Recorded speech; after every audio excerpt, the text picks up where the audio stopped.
Okay, awesome. Leah, are we good to start inviting folks in? I see participants. Yes. Okay, great. I see folks starting to join right now. For the folks that just joined the call, welcome to the webinar. We are going to give just a couple minutes for everyone to kind of join us, and we'll get started here in just a couple minutes. So as you join in, feel free to shout out, the school you're from and where you're joining us from, and we'll get kicked off shortly.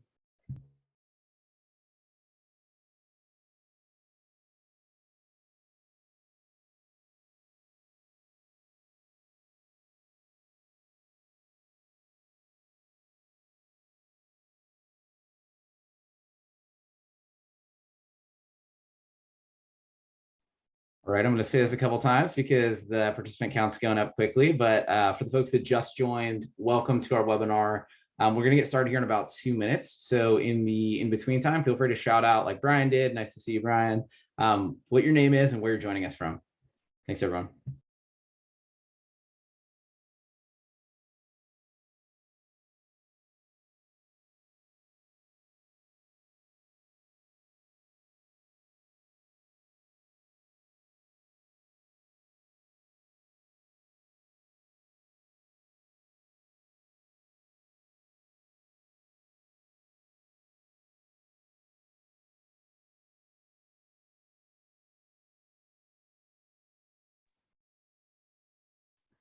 All righty, we'll give it 1 more minute and then we'll get started here, folks.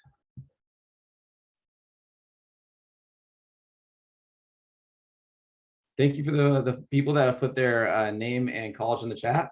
Feel free, other folks, to toss it in there as well, too. It'd be great to see where folks are joining from.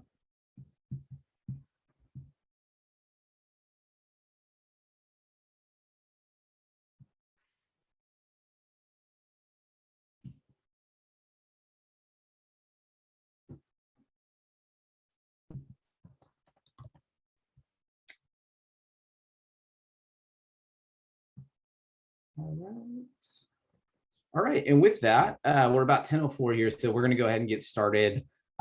We are going to be recording this for today's attendees, and we'll be sending out some information after the call as well, too, so there will be a reference. In case you have any colleagues that want to see this, weren't able to join, or are going to be joining late, don't worry, we'll make sure to get you that information.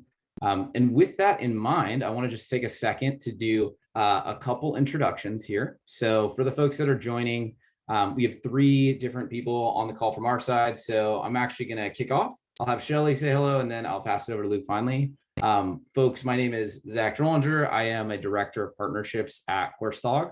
I've been with the company for about 3 years now, and prior to that, spent some time at Oracle doing PeopleSoft integrations. So super familiar with the space. Yeah, I work with institutions of all shapes and sizes. And I've worked with many in New York. And so I'm looking forward to diving in today. I'm going to pass it over to you, Shelly, to just introduce yourself and kind of CICU for the community. Great. Thanks, Zach. Hi, everybody. I'm Shelly McCallig. You get a lot of emails from me, so thanks for clicking that registration link. I'm the Director of Member Services here at CICU. So it's my job to find great partners that offer solutions for all the various pain points that come with running a college or university. And so we are thrilled to have Coursedog join our roster here, and I'm excited to learn more, as I'm sure you all are too. That's all I had, Zach.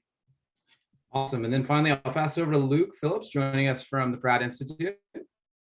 Yeah, hi, Zach. Hello, everybody. Yeah, my name is Luke Phillips. I'm the registrar here at Pratt Institute in Brooklyn.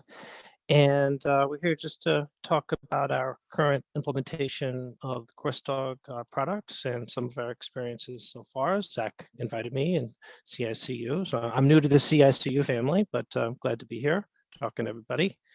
And I'm just going to be talking about, some of the challenges we currently have and how we're trying to solve them and utilize some of the Coursedog products to help us out. So we're not quite there yet, but we're going to be implementing this year. We're right in the middle of some configuration work currently, but I'll be talking about that pretty soon. Thanks. Awesome. Thanks so much, Luke. And without further ado, I'm actually going to go ahead and share my screen. Folks, give me a thumbs up if you can see my screen. This looks okay. Okay, wonderful. Let me get this in presentation mode. Yeah, and for the way that we'll be managing this call today, we're gonna have a discussion here. It's gonna be open discussion with Luke and myself. For folks that are on the call, feel free to chime in on the chat with any questions that you may have. We'll try and answer them on the fly. And of course, we'll leave, maybe 10 to 15 on the back end for Q&A as well. So I'll be monitoring the chat in between each of these slides. Awesome. So let's go ahead and dive on in. Luke, before we get into kind of the meat of the presentation, I'd love for you to just give a little background about Pratt itself, some of the kind of the fluctuating enrollment trends that we've talked about, and just kind of like, an overview of what your institution size is, what you're using, just really briefly. Yeah, so as you can see, let me see, am I muted? Oh, I'm good. Yeah, as you can see, our back, pre-pandemic, our enrollment was around, 48, 49, around there. And obviously we all took a hit with the enrollment, due to COVID, and a lot of people took LOAs. A lot of people took, deferments of new enrollment. So yeah, so fall 20 was obviously difficult for everybody in there, but we did really bounce back in fall 21, because I think we did a real good job around here in socially distancing and enforcing rules and having a vaccine mandate. We obviously made people feel very safe and they trusted us to be able to come back for the fall. So, and that really reflected in very, very strong fall 21 enrollment. We actually had increased our admission rate. So we encouraged people to come here, not knowing that everybody was going to come back as well. So right now we're actually being challenged with this space and planning to where to put everybody. Obviously for fall 22, we're right in the middle of registration. So yeah, so we're looking at strong enrollment, really bounce back from the pandemic, knock on wood. And we're looking to, implement some better systems here, because we've had some challenges with, different systems and the data involved and the data flow back and forth and the different reports and all the different servers you have to maintain. So I'm sure a lot of you can relate to that, especially when it comes to scheduling and curriculum development. But yeah, so here we are in Brooklyn. We have a campus in Manhattan as well, smaller campus, but this is our main campus here in Brooklyn. Awesome. That's helpful. Perfect. So let's dive on in. Before we kind of get into the weeds on why we're all here today, I do want to center us on the space that we sit in, and then I want to have Luke share a little bit more about how he thinks about this space as well. Here at Coursedog, we operate in an area called academic operations. And to us, this means all the back office processes that are involved with, prospective students finding your institution, their ability to be successful at your institution, and in doing so, their ability to go out into the world and be contributing members of society. And with that in mind, I'll let you speak a little bit to what this means for you today, Luke, and kind of how you're working in these different spheres. Yeah. When you first showed me this screen, I was like really interested, because wow, this really does talk about all the things that we really do that is centered around the registrar's office in particular. So it's quite a bit. So I'm starting with curriculum. We're right in the middle of deploying the curriculum management, but I think it was good timing that we did so, because we have a new policy, a new curricular review policy that was developed because of some ambiguous policies that we had in the past. So it was actually good timing. So we're using that new policy to drive our workflow within curriculum. So as far as Coursedog goes, we are right in the middle of configuring that workflow. We're doing like user configuration, we're doing some forms configuration. We had to convert all of our manual PDF forms. So I should talk a little bit about that, because the current way we do curriculum is very cumbersome. There's a bunch of PDF forms being emailed all about to different committees, and it's very, very hard to keep track of them.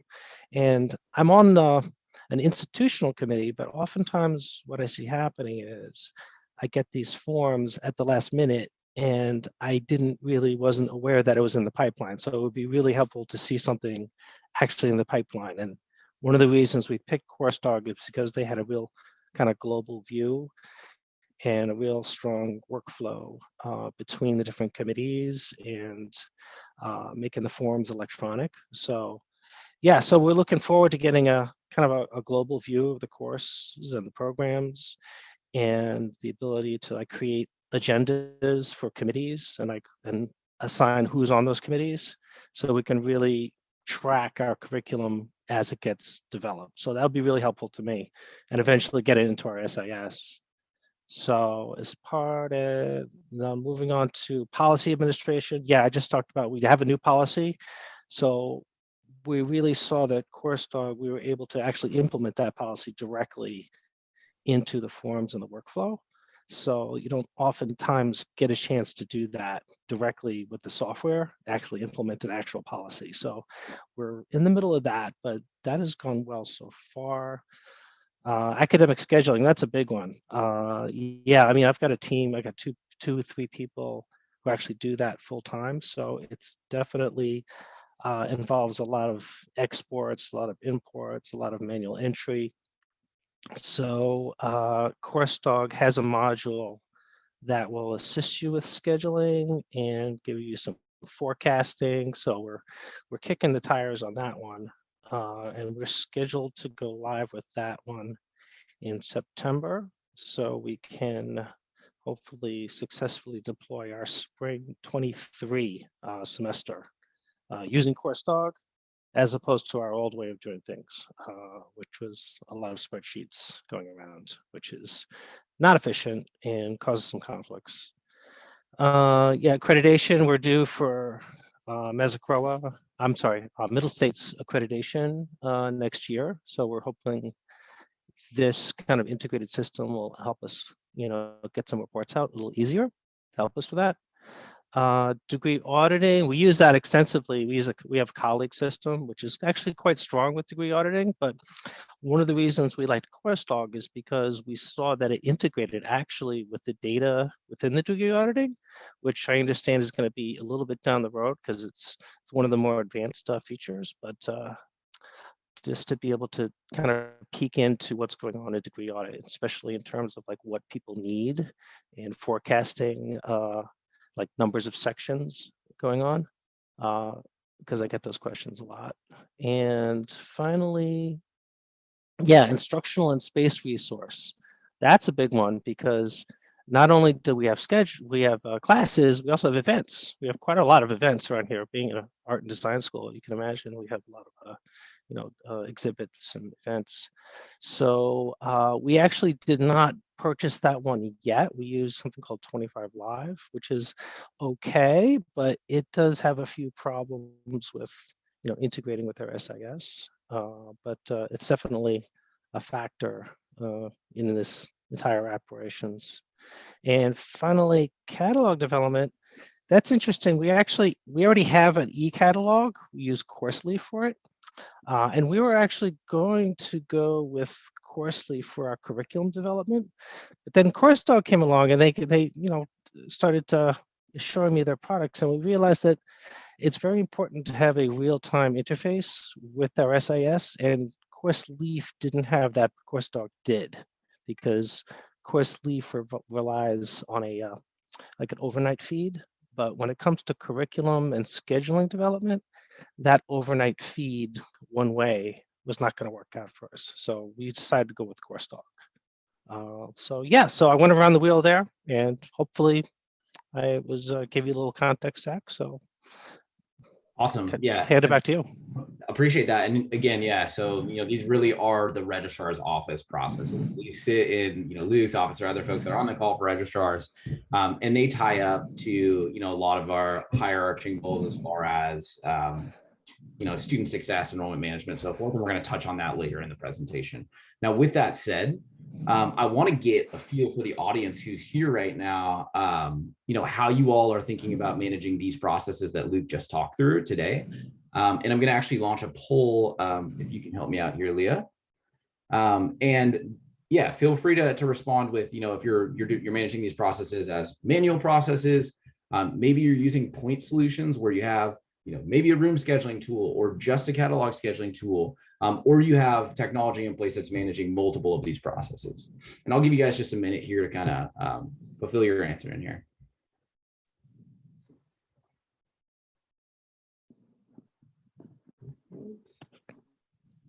All right, Leah, you can probably cut it there. And let's see what the results are. So, yeah, it looks like we have 60% of folks responded that they have manual processes and 40% responded point solutions. This is, again, what we see kind of in general. Obviously, Luke just kind of talked through the world that he's migrating from currently, which is a couple disparate point solutions. And then I'd honestly say the majority of the schools that we still talk to are doing this fully manually. So, still doing this in spreadsheets, coordinating this by walking to people's offices, manually filling out paper forms. So moving and modernizing those processes are definitely an important thing that we will kind of dig into here. So I'm going to talk through kind of this cycle of academic operations, and then I'll pass it over to you, Luke, and kind of talk through how this thing potentially kind of gets out of whack.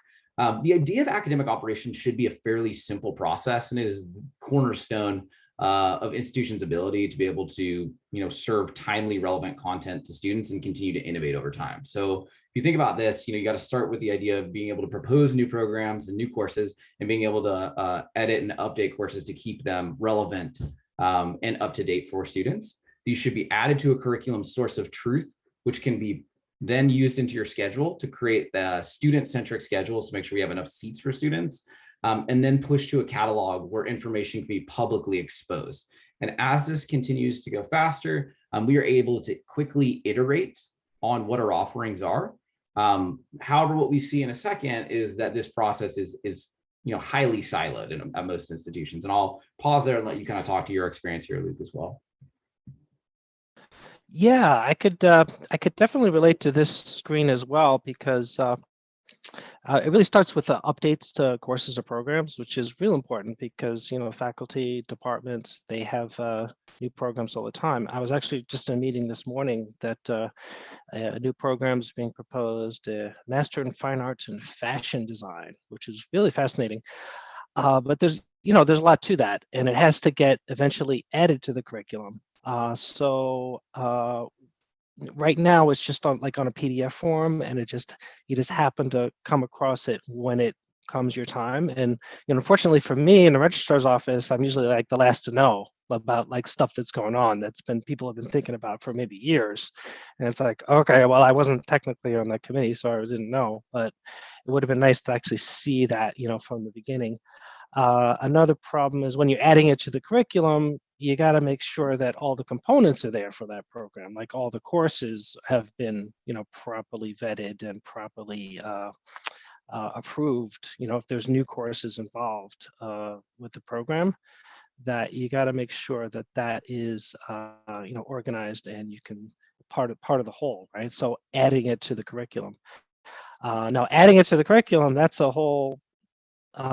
Timing is very important, right? That we need to know at certain times in the year I think it would be a little bit late to add something like a new program if you're intending to have it in fall, to try to propose this in August, right? I think that would be terrible. So you have to have a clear communication as to deadlines. And I know we're looking into Coursedog to actually enforce curriculum submissions and have deadlines actually enforced and visible. So we're looking forward to that. So adding it to the curriculum is one thing. Then you got to add it to the schedule. That's a whole other process that we go through. And the timing, of course, is very important there. And because the curriculum and schedule modules talk to each other in Coursedog, it's a little bit, from what we've seen so far from our tests, it's going to be a little bit easier and a little bit more visible and apparent to everybody about how this thing should go. And of course, publishing to the catalog as well would be pretty seamless because once you get the schedule going, there's also the registration, and it's I think everybody knows what I'm talking about when it comes to introducing new programs and courses and catalogs, and the timing and the amount of work that it goes into it. And most of the amount of work is trying to track down who signed what on what paper and where did it go, right? So we're looking forward to having more of a unified view of it. So I can see okay, this program is at this stage and it's still waiting for, A, B, and C committee to approve it before it can go along the way. So other people, especially in the provost office, are looking forward to that as well. So we can, continue the cycle like Zach said. So Zach, I hope that was helpful. Absolutely. Yeah. And I think, key kind of takeaways here is while this looks like it should be simple, in practice, it never is. And there's always a lot of moving parts that are going on here. And to even perpetuate that further, I think, what we see in general is that schools sit in a world that looks similar to this, right? As opposed to this clean cycle where data is moving around, it's a seamless process. You have all these siloed tools and siloed processes that are happening in isolation. You have to somehow facilitate complex collaboration between different stakeholders.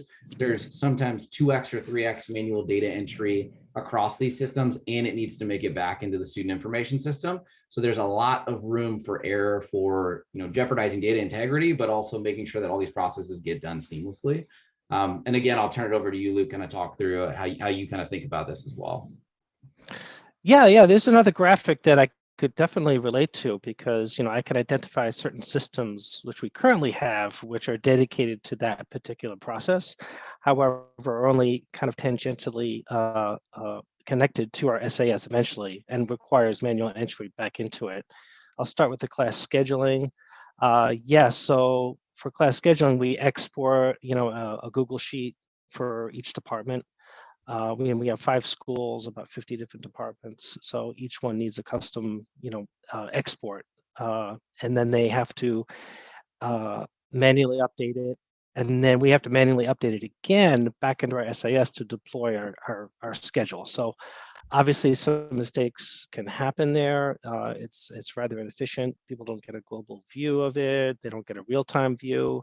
So it's actually a miracle we actually do it. So we do it successfully, but mostly because I had a team here and they've been here for decades and they really know the system by the back of their hand, but it would be better to have something a little more integrated. So so that's class scheduling. Room scheduling, that's very closely related. You can't have one without the other, but again, trying to optimize where to put these classes and try to resolve any conflicts is a lot of manual entry. Can happen, has to happen back to the SIS and some exports as well. We have some really ancient systems that handle room scheduling, but I think they were developed like 20 years ago and nobody knows actually how they work. And if it breaks, we'd be in big trouble. So we're really happy that Coursedog is actually going to replace both our room scheduling utility, which is very old, as well as those class scheduling exports. So that's really the target that we're looking for. Enrollment analysis, definitely. Like right now, I have this business intelligence reports go out to all the deans of departments, but it's a manual process, somewhat automated, but it's not real time. It's not integrated with anything else. It's just a report, and some people don't look at it, and some people run their own reports or use a different system. So we're looking forward to seeing like okay, what's the actual enrollment as registration opens and what are the trends. And then online catalog. Yeah, like I said, we use CourseLeaf, but which is good and better than the paper one we used to use a few years ago, certainly, because you could update it a little bit easier. But again, it doesn't really have a sync back to the SIS. So it's sort of, it comes out of the SIS, but it doesn't go that for full circle, which is why we'll be interested in Coursedog, which really addresses all these components and puts SIS in the middle, which I really like, by the way, because that's kind of my universe right there. But to having all of the Coursedog components kind of revolve around this and address them and talk to each other as well, I think is going to be really good. And now finally, curriculum updates. We can't forget about that. That's related to everything we just talked about, especially before when you got new programs, new courses. It all goes into the mix, and you need to have a real-time interface. And we're particularly looking at that real-time interface between SIS and Coursedog, which we're very close to right now. We're putting the APIs in. It'll effectively make Coursedog a front end to our SIS, which is really an ideal situation, which was something we got to get used to, but looking forward to that definitely. So yeah, I hope that was helpful, Zach.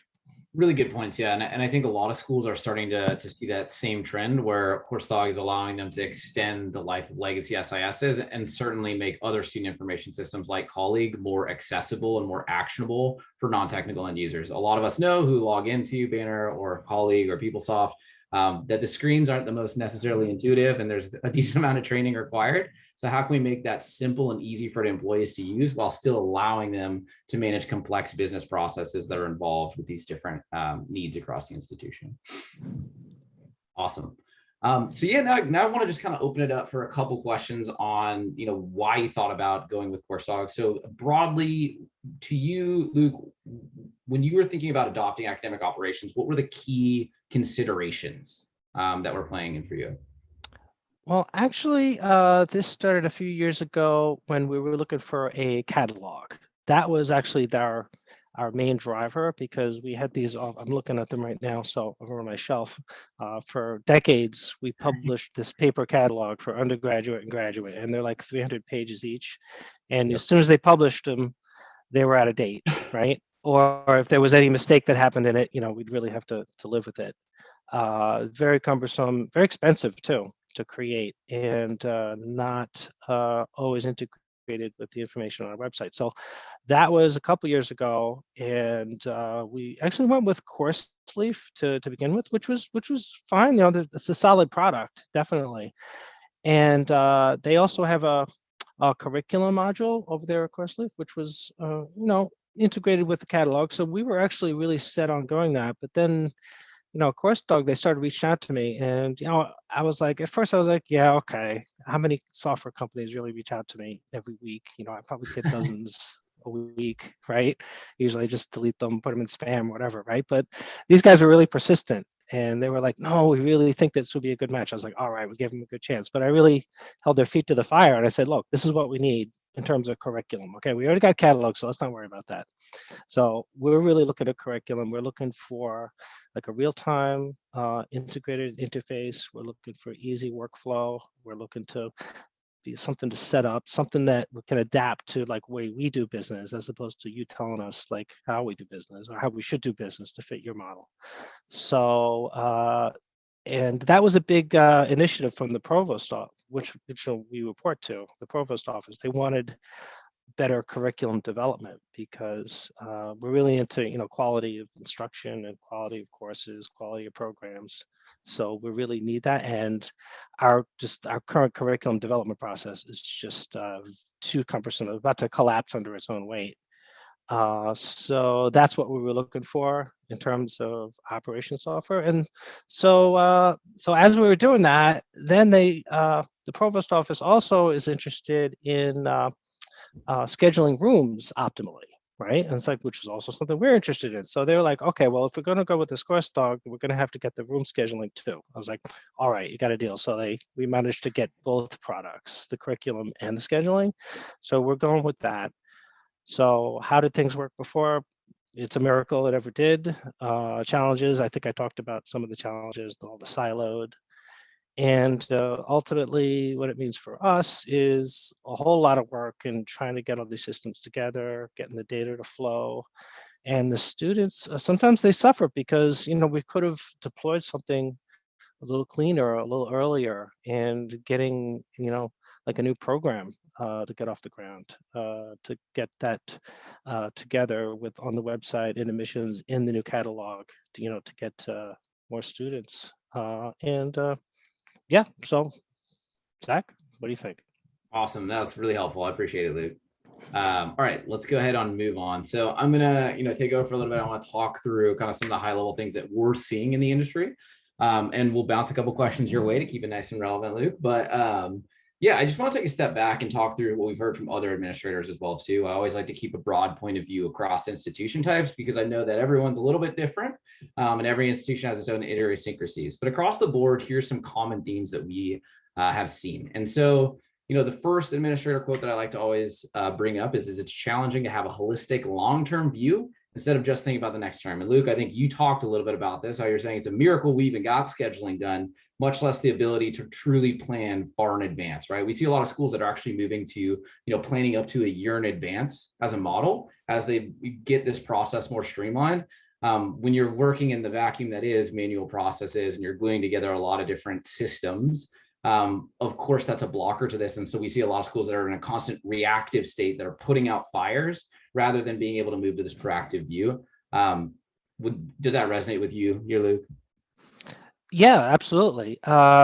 Yeah, like I get questions all the time, like, well, how many sections of history of art and design do I need to have, based on our current projections? I was like, oh boy, that's a good question. I wish I could get it to you.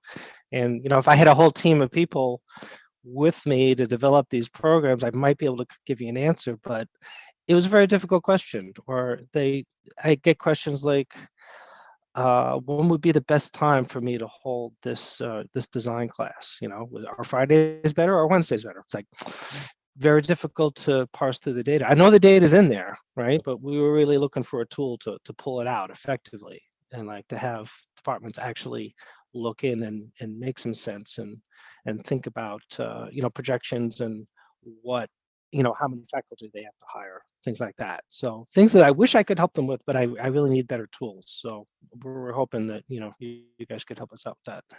Absolutely. And I think, obviously data access is a huge portion of that. There's no probably right answer, but rather pushing folks to be able to make the most informed answer is probably the best approach.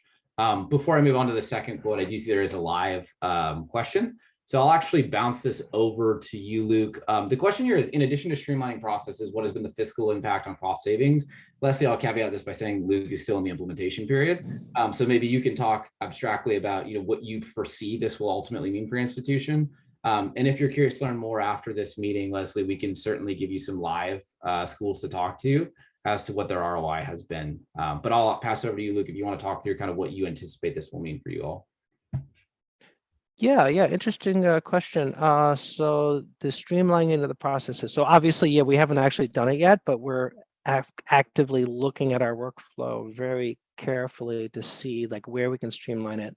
As far as fiscal impact, I think that probably the overall cost savings in people's time, right, and knowing what exactly they have to do at every stage of the process, that could be a cost savings right there. Like, for example, people developing their schedule, they put weeks and weeks into trying to guess basically as to like what the demand is going to be, and then a lot of times trying to fix, like if they misjudge, like, oh boy, we have to hire more faculty, right, or we have to find some more room. So just the time savings there.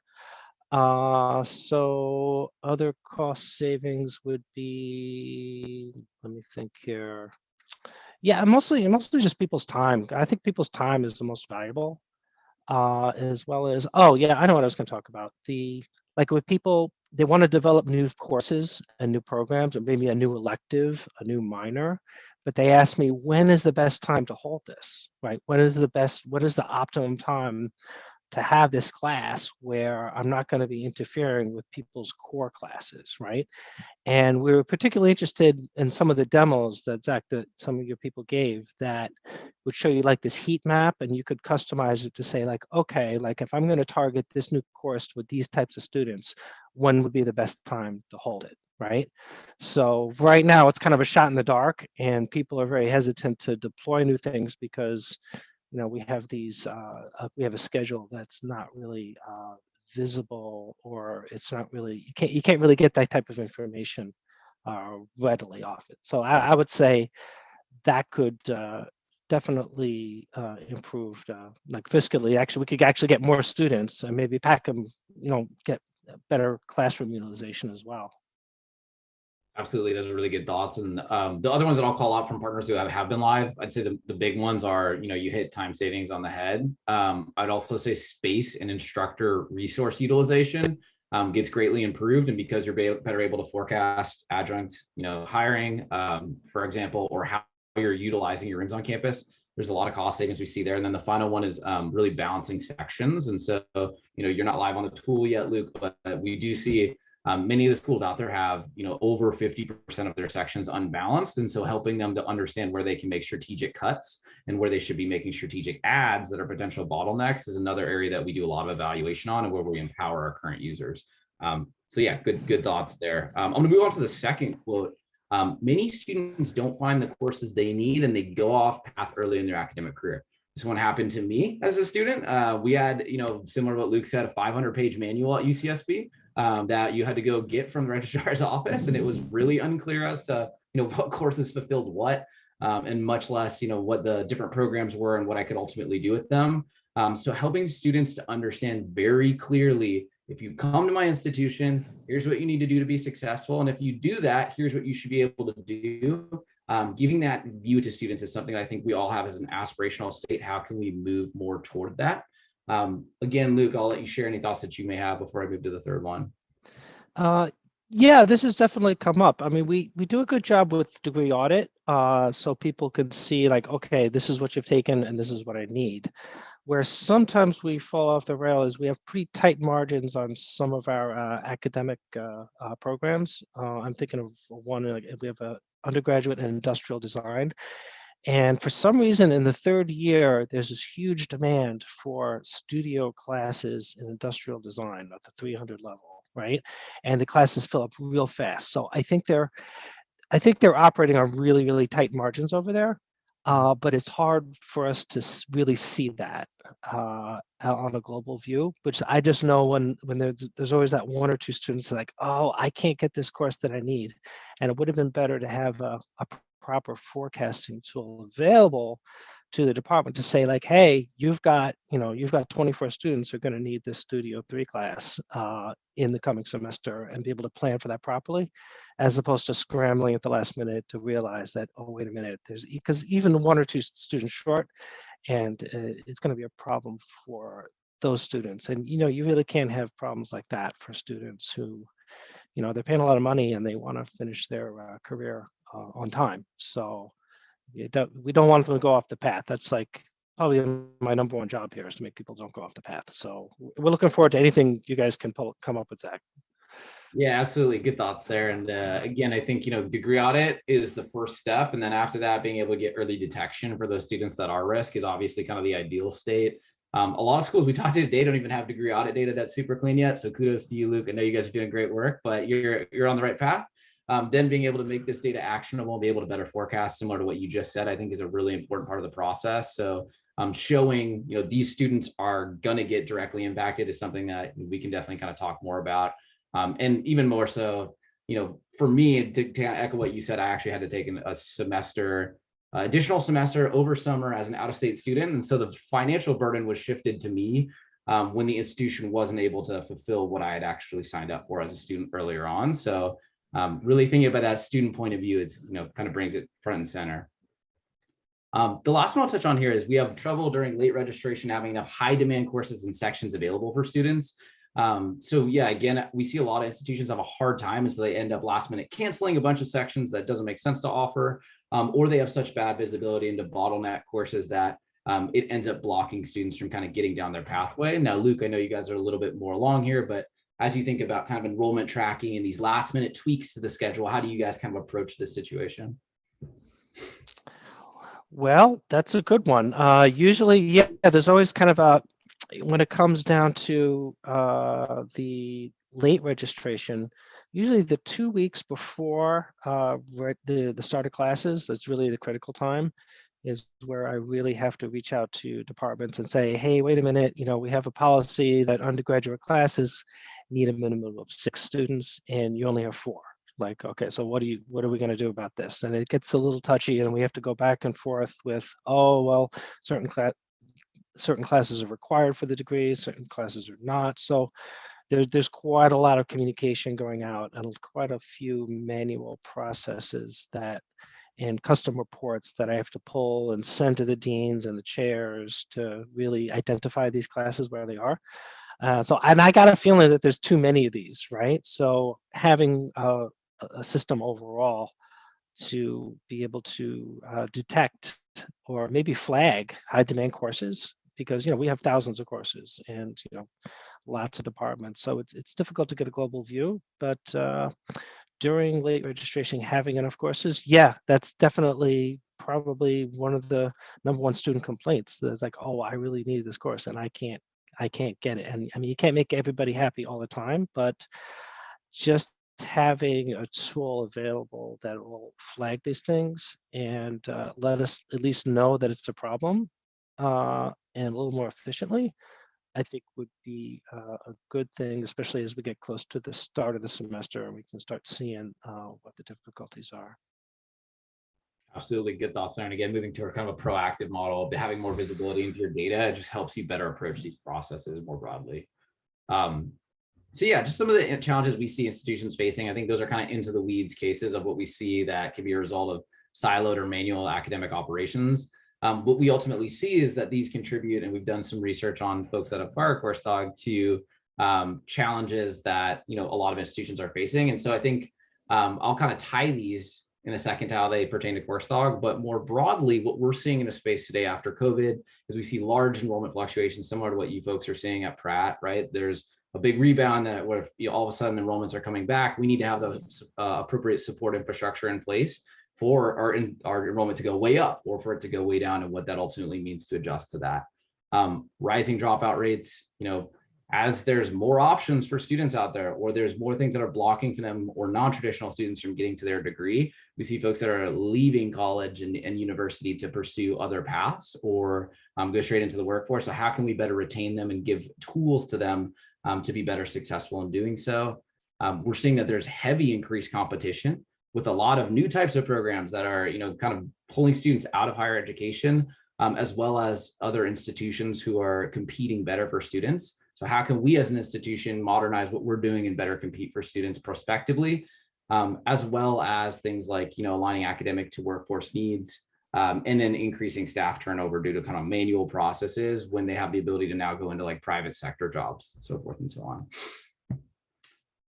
So I'm going to talk through a couple layers of the impact here. So institution impact, we see that or studies show that over 50% of an institution's total expenses are associated with instruction and academic support costs. So that means we're spending a significant amount of money trying to make sure our students are successful, but across the board, we see that institutions are still struggling in some means to do this. So I'm going to go through some survey results here in a second.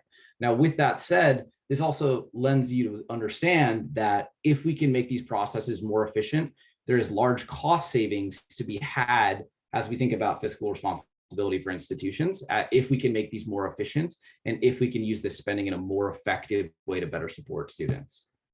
What we see here is kind of some survey results that we did from a large population across the US. And we asked them, how efficiently do you feel your institution uses instructional resources? We see the majority of folks are sitting in this, somewhat efficiently or somewhat inefficiently bucket. We even still have folks very inefficiently. And a lot of this comes to lack of access to data and being able to make smart decisions here. So if we can better utilize our instructors or better utilize our resources, and we can save time that administrators are putting into these different processes, there's ROI to be received there that ultimately can drive cost savings, but ultimately impact students as well. And I'll pause there if you want to add anything as well, Luke. Yeah, I could definitely probably would say where we would fall in there is somewhat inefficiently. Yeah, so probably the lower left-hand side would be in there, because I know there's a lot of work that goes into all the processes that we do and all the manual entry that we do. So yeah, anything that we can do to make that streamlined, I think would overall increase our our overall bottom line in our enrollment and student satisfaction, and lowering complaints and getting people on track, getting their degrees quickly as possible. So that's what it's all about, is efficiency for me. I'm a big fan of efficiency. Absolutely, good thoughts there, and I appreciate the transparency. Another one here. So how higher education, how enthused are you with the curriculum process? So the question is, how satisfied are you with your institution's ability to modify existing curriculum to respond to student demand and labor market needs? I think if I asked anyone this question, there'd be just some shaking of the heads. But as we could see, the vast majority of folks here are sitting in somewhat satisfied, and even many are sitting in somewhat dissatisfied. So I'll actually ask you, Luke, how do you feel like your ability in the current state, where you're in the manual processes, feel like you're able to kind of modify curriculum to meet these needs? Well, I think it depends on who you ask, but since, in my opinion, I would be somewhat dissatisfied. I think we have a great crew around here. We have a great team, and we have people who really, really develop, excellent quality instructions, and I think that reflects, in our reputation and our enrollment. Sure. But it's just somewhat, it's very, very cumbersome. It's very, very inefficient to try to develop new curriculum, and it can take just months and months. And there's people, and yeah, it's overall people are not happy with the process, which is really driving our reach out to you guys to help us out with particular software. So that's probably the number one thing is the curriculum process, because Sure. you got to have something quality, and you got to have it fast, right? So those are the two most important things. Absolutely. Yeah. And what we see with some of the smaller schools that are, doing this super manually or have this still on paper based, this can actually take so long that it starts to deter faculty from proposing updates and changes. And then that creates its own host of problems if we're not innovating on our curriculum, where we have faculty that are starting to get dissatisfied with their experience. So we need to make sure that this process is streamlined so they can push us forward and they can be happy in doing so. On the student impact side, I think you touched on a couple of these already, but yeah, unclear program completion pathways. So what do I actually need to do in semester 2 of year 2 to stay on track to my pathway? So I'm going to graduate in 4 years.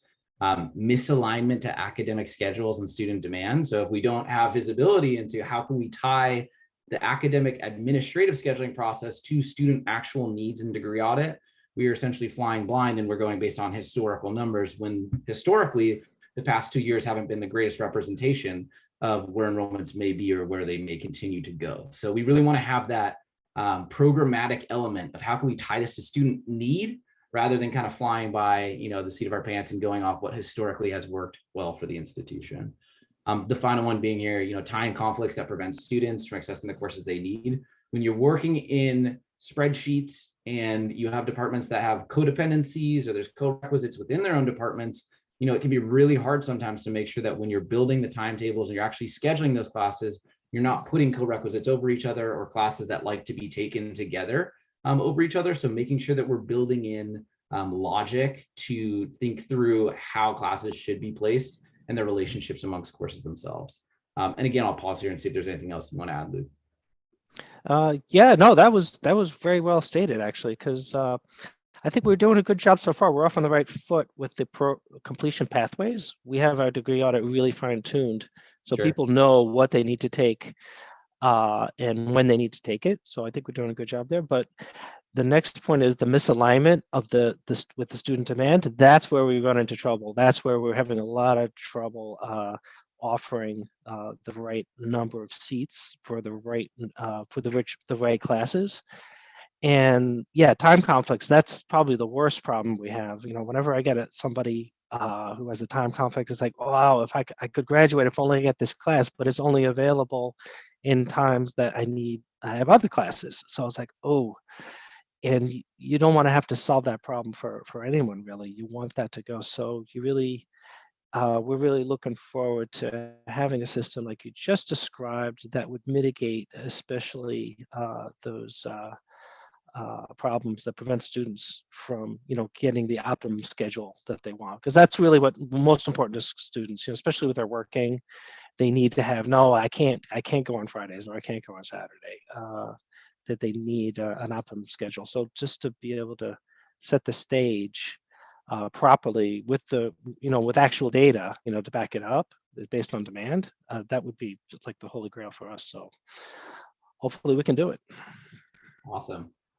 And then the last thing that I always like to show folks, and I don't think this is, mind-breaking research, but RNL published a survey that 90% of students reported that their ability to register for classes with few conflicts and having clarity on program requirements contributes heavily to their satisfaction with their academic experience. So as we can see, these are very complementary processes that directly impact student experience because they affect students' ability to be successful so heavily. And so we really should be thinking through how to optimize these processes best for our current and our future students. I'm just going to move us ahead just in the sake of time here, but I also want to talk through a couple of the inefficiencies that then start to impact administrators like yourself, Luke. Some of the ones that we see that folks have called out from this survey as well are students are unaware of changes that are made to their curriculum that impact them, right? Curriculum is very intricate, and there's a lot of dependencies across that. So if you decide to sunset a course, or you change a course, there's downstream impacts that folks don't necessarily know about, especially when you're operating in a vacuum and you are going with paper forms or manual processes. Students aren't able to access the courses we need, which we just spoke about. Curriculum changes aren't necessarily updated on the website, be that catalog or program maps or student planners.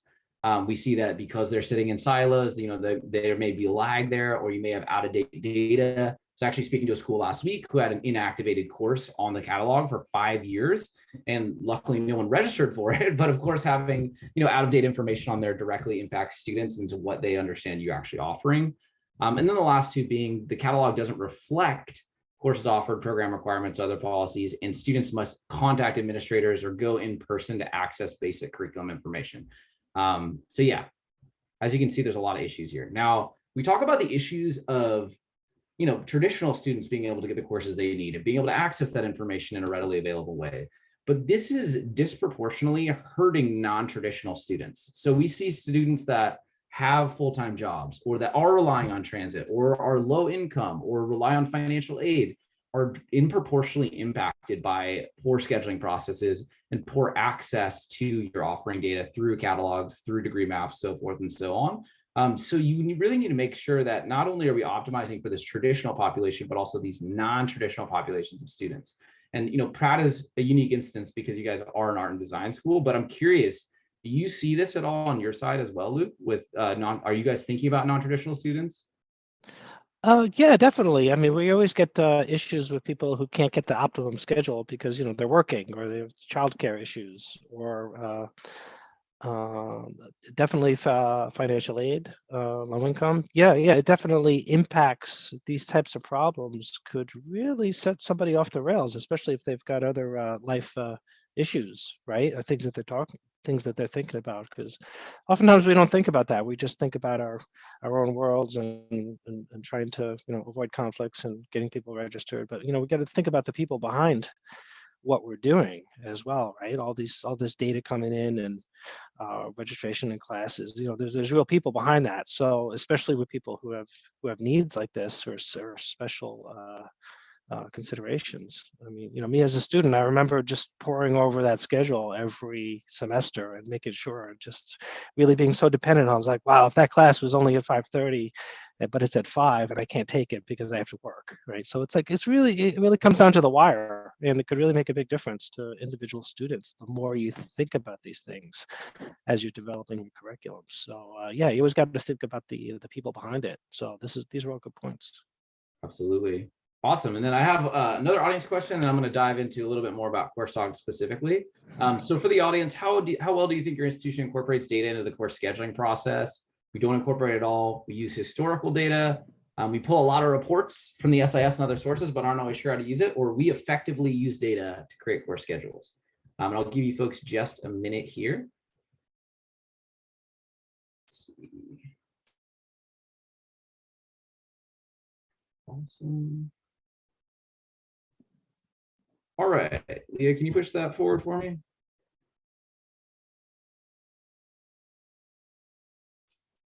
So we have most folks reporting that they're using historical data to project for the future, which definitely tells part of the equation. And we have some folks that are pulling a lot of reports from the SIS or other sources, but aren't always sure how to use it. As we see in general, data access across the industry is a challenge. It's hard to be able to get access to the information that's pertinent to different processes. And it's even harder to give that access to the other stakeholders are involved in this process.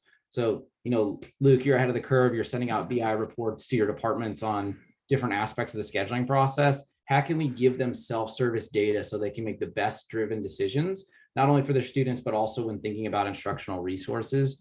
A lot of institutions struggle to move toward that, and Coursedog really empowers you to be able to democratize data, not only across administrators, but across the institution as a whole, should you decide to. Awesome. So a little bit of background about Coursedog. We are actually a New York State-based company. We were founded by these two gentlemen right here at another CICU institution, Columbia University in New York. At Columbia, they struggled to get the courses that they needed to graduate on time. And in looking into the process, even at Columbia, it was a fractured process with a lot of siloed tools, and ultimately it impacted the students. They had to go to the provost and write personal notes to be able to get their the courses that they need to graduate on time. And so in working with the registrar's office, they were set on coming up with a better way forward. Now, what they quickly understood was that there's more involved to scheduling from the student side than meets the eye. And so although you can help with administrative planning, if there isn't a streamlined curriculum review process and there isn't a way to publicly access this information, there's already going to be breaks in that process, and there's going to be tools that are interrupting one another's work. And so what we figured out quickly was that academic operations is this broader space that encapsulates a lot more behind the scenes than what may be readily available. And so today we have a integrated academic operations platform that starts here. So first we have robust reporting that allows you to understand things like, what are the courses students need based on demand from degree audit? How are program enrollments changing over time? What programs are increasing? What programs are decreasing? And even looking at things like your space utilization and your instructor utilization. We use this information to inform curriculum review. So should we invest more in this program? Should we add another program? Should we be looking at new spaces? And how should we be sizing courses when we get into the academic scheduling process?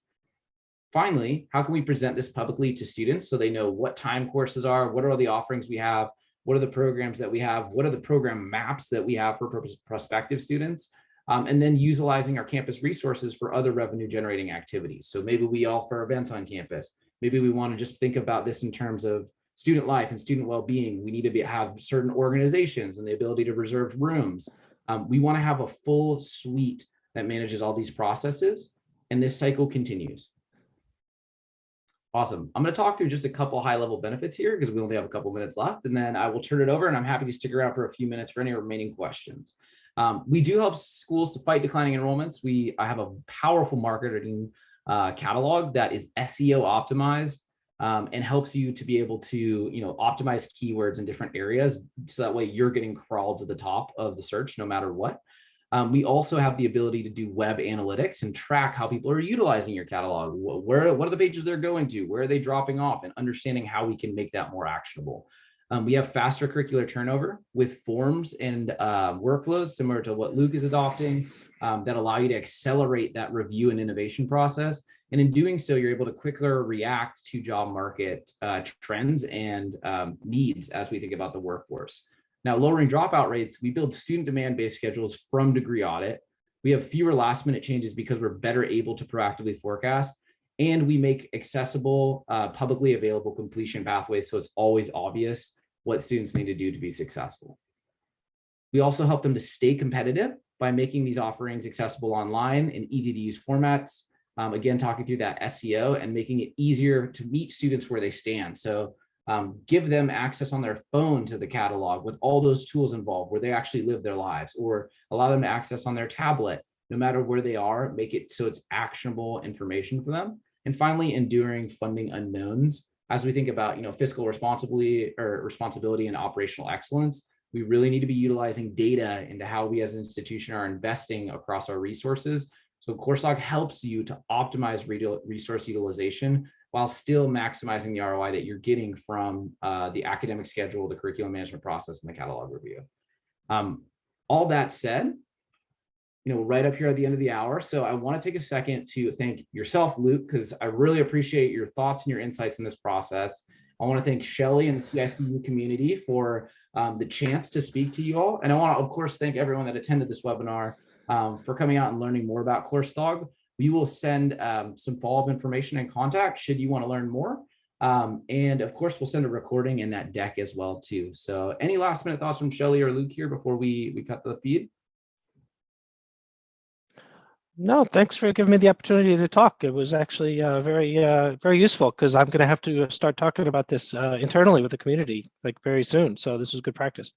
I love to hear that. I have nothing to add other than to thank everybody for their time. And Zach, thank you. And Luke for your really helpful content. Awesome. Well, everyone, thank you for joining. Have a good one. Take care. We'll be in touch. Thanks again, Luke and Shelly. Yeah, thank you. Bye, everyone. Bye-bye.